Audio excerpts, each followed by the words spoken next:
Harka fuuni daawwattootaa fi dhaggeeffattoota keenyaa nagaan keenya kabajaaf jaalalaa bakka jirtan maratti sanaa qabu jechaa oduuwwan wayitaa'oo yeroo kanaaf qopheeffaman isinitti himaa dursa oduu ijoo.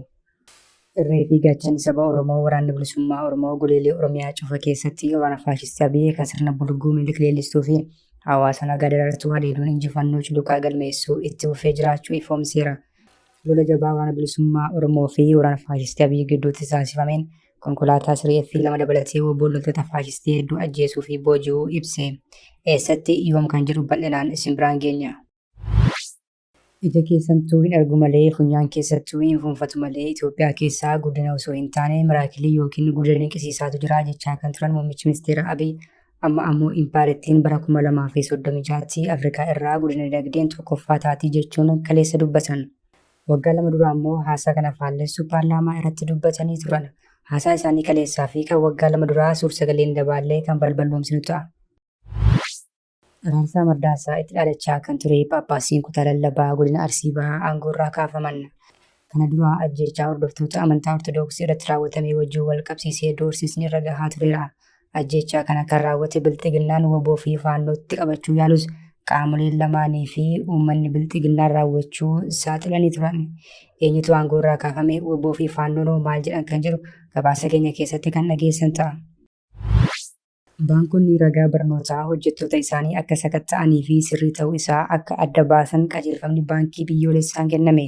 Gama biraan ministeerichi qonnoo geggeesseen waggoota kurnan darban barattoota dhaabbilee barnootaa dhuunfaa irraa eebbifaman miliyoona 1.1 keessaa kanneen 100,000 ol ta'an ragaa barnootaa sobaatiin akka eebbifaman mirkaneesseera. Kana keessaa immoo qondaalonni mootummaa federaalaa hanga naannolee keessatti argamuu jedhame.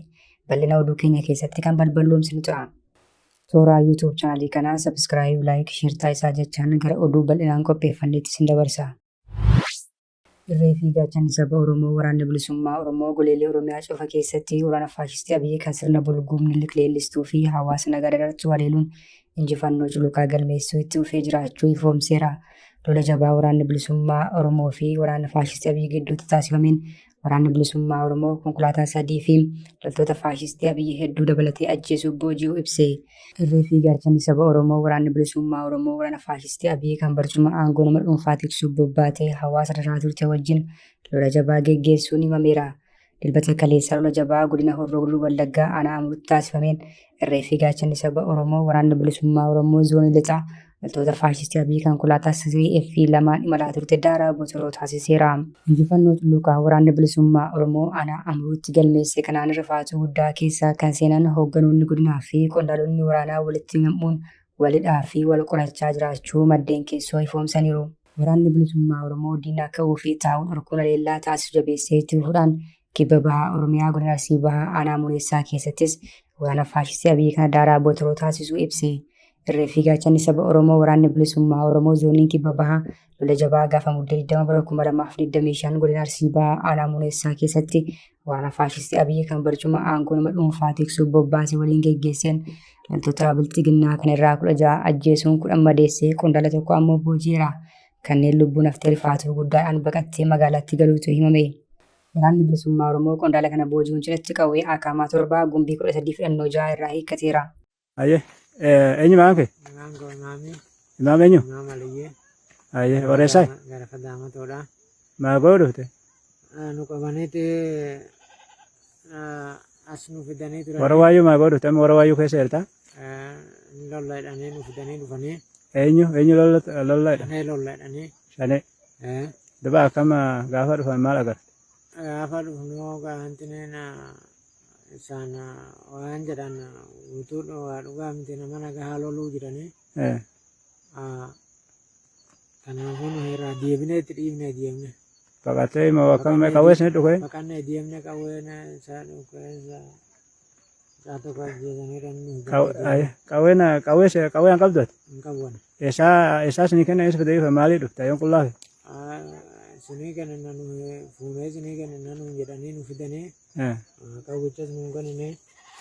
Nunis nama nagaa loluu. Ija keessantuu hin argu malee funyaan keessantuu hin fuuffatu malee Itoophiyaa keessa guddina osoo hin taane miraakilii yookiin guddina dinqisiisaatu jira jechaa kan turan muummichi ministeera Abiy amma ammoo impaarettiin bara 2036tti Afrikaa irraa guddina dinagdeen tokkoffaa taati jechuun kaleessa dubbatan. Waggaa lama dura ammoo haasawaan kana faallessuu paarlaamaa irratti dubbataniiru. Impaayera dinagdeen ishee waraana hongee balaa fi kirkira lafaa imaamata dinagdee dogoggoraa fi bulchiinsa badaan kufee geggeessaa kan jiran pirezidaantiin Bilxiginnaa fi muummichi ministeeraa Itoophiyaa Dr. Abiyyi impaayerettiin bara 2036 Afrikaa irraa guddina dinagdeen tokkoffaa taati jechuun ijoo dubbii ta'uun irratti dubbatamaa jira. በ2036 በአፍሪካ ትልቁ ኢኮኖሚ የሚሆነው የኢትዮጵያ ኢኮኖሚ ነው። ይሄን ለማመን የሚቸገሩ በርካታ ሰዎች እንዳሉ እገምታለሁ። አልፈርድባቸውም። ለምን ፕራግማቲክ አይደሉማ። አሁን ካለው ዓለም ጋር ራሳቸውን ለማስተማር ዝግጁ አይደሉም። ያ ባይሆን ኖሮ ዲጂታል 2025 ስንል ኢሉዥን ነው ያሉ ሰዎች ኢትዮጵያ ውስጥ 55 ሚሊዮን ሰው ቴሌብር ይጠቀማል ሲባል ሲሰሙ በጣም አስደናቂ ነገር ነው። ፋይዳ የሚባል ዲጂታል አይዲ የዛሬ 5 ዓመት 10 ሰው የሌለው ዛሬ 30 ሚሊዮን ሰው አለው ሲባል ተአምር ነው።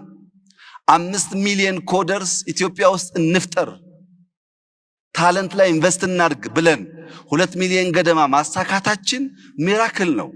2 ሚሊዮን ሰው በሚቀጥለው 3 ዓመት 2 ዓመት 5ቱን ካሳካን የብዙ አፍሪካ ሀገር ፖፑሌሽን 100% ሰው ዲጂታሊ የሆነ ነገር ማድረግ የሚችል ፈጠርን ማለት ነው።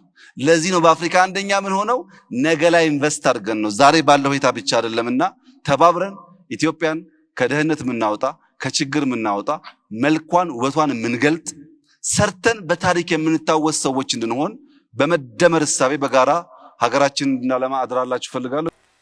Baruma kana keessaa dhaabbileen addunyaa ibsaa dinagdee impaayeretti ilaalchisuun baasaniin hiyyummaan dhibbeentaa 43 dabaluu akka danda'u dhaabbanni mootummoota gamtoomaniyyuu ibsu.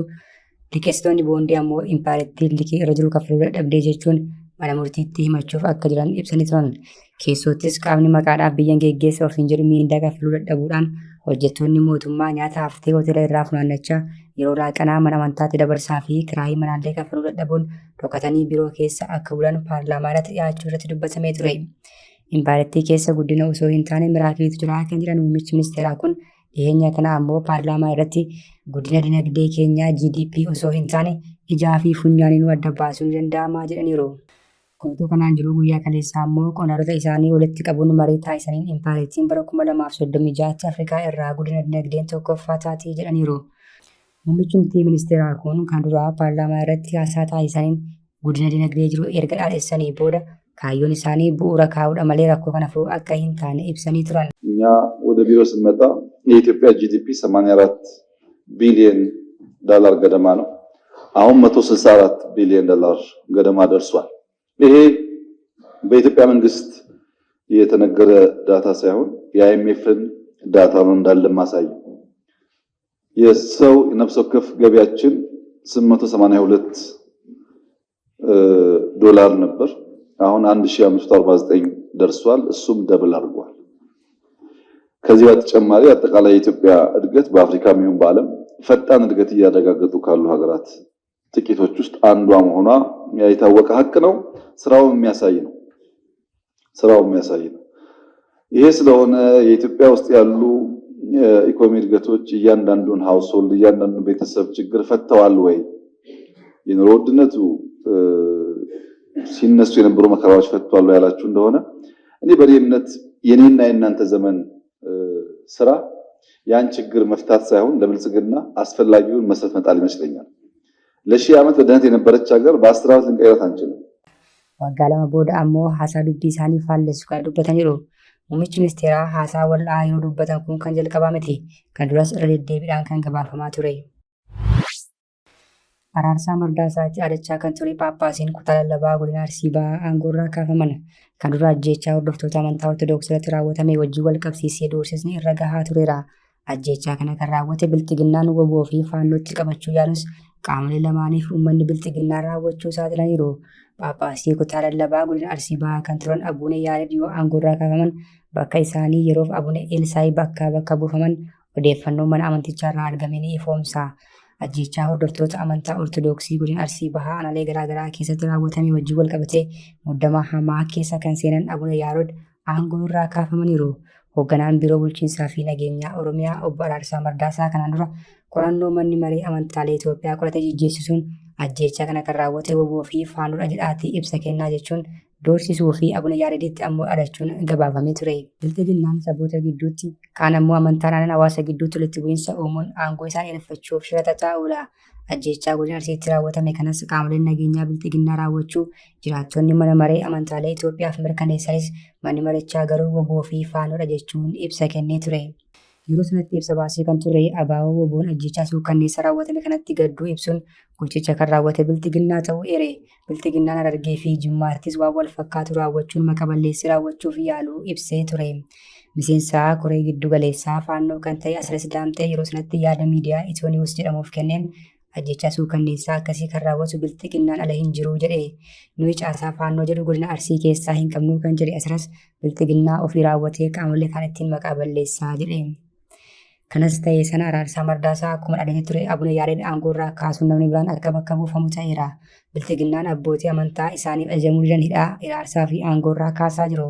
Abbaan amantaa ajjechaa suukkanneessaa raawwachaa jiruu fi maatii lammiilee kanaa afaan qabatee akka ilaalu yookiin ammoo lolicha dhaqee akka eebbisu taasisuun impaarettii korokkodanii bulchuuf sochiitti jiru. Kun ammoo turtii aangoo isaanii dheeressa osoo hin taane sirnicha kan gabaabsu ta'a. Baankonni ragaa barnootaa hojjettoota isaanii akka sakatta'anii fi sirrii ta'uusaa akka adda baasan qajeelfamni baankii biyyoolessaan kenname.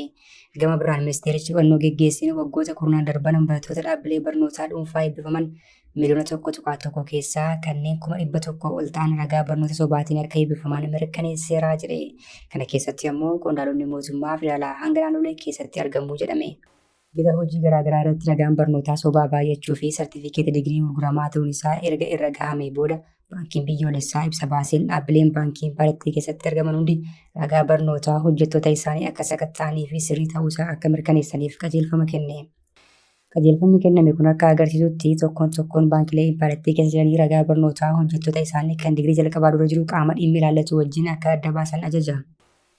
Haala kanaan namni kamiyyuu digirii jalqabaa barachuu isaa dura barnoota sadarkaa 1ffaa fi 2ffaa xumuruu isaaf ragaa amanamaa qabaachuu qaba. Hojjettoonni baankii kunneen digirii jalqabaa kan baratan kutaa 12ffaa erga xumuranii yookiin dippiloomaadhaan leevilii 4 erga fixanii booddee ta'uu qaba jedhe baankichi. Hojjettoonni kutaa 12ffaa xumuranii digirii jalqabaa baratan wiirtuu madaallee fi tajaajila qormaataa Itoophiyaa irraa ragaa dhiyeeffachuu qabu jedhe. Kanaaf ammoo qaamaan dhaquun yookiin karaa marsariitii dhimma kanaaf qophaa'ee odeeffannoo kana argachuu akka danda'anis ifoomse. Hojjettoonni dippiloomaa leevilii 4 erga xumuranii booda digirii baratan ammoo qaamolee dhimmi ilaallatu sadarkaa naannoo fi bulchiinsa magaalaa jiran irraa ragaa kana walitti qabuun dhiyeessuun irraa eegamaa jedhe baankiin biyyoolessaa ibsa baase kanaan. Qabxii isaan galmeessan biiroon leenjii teeknikaa fi ogummaa naannoo isaanii mirkaneessuu akka qabus dabaluun ibse. Qajeelfama baankiin biyyoolessaa dabarsee kanaa baankileen impaarettii keessatti argaman hojjettoota isaaniitti himuun hojiin ragaa barnootaa hojjettootaa sakatta'uu kun eegalameera jedhame. Qaawwaa to'annaa dhaabbilee barnoota olaanoo dhuunfaa irratti mul'ate wajjin wal qabatee ragaan barnoota digirii 1ffaa hedduminaan gurguramaa akka ture ministeerri barnootaa dhiyeenya kana ifoomsee turuun ni yaadatama.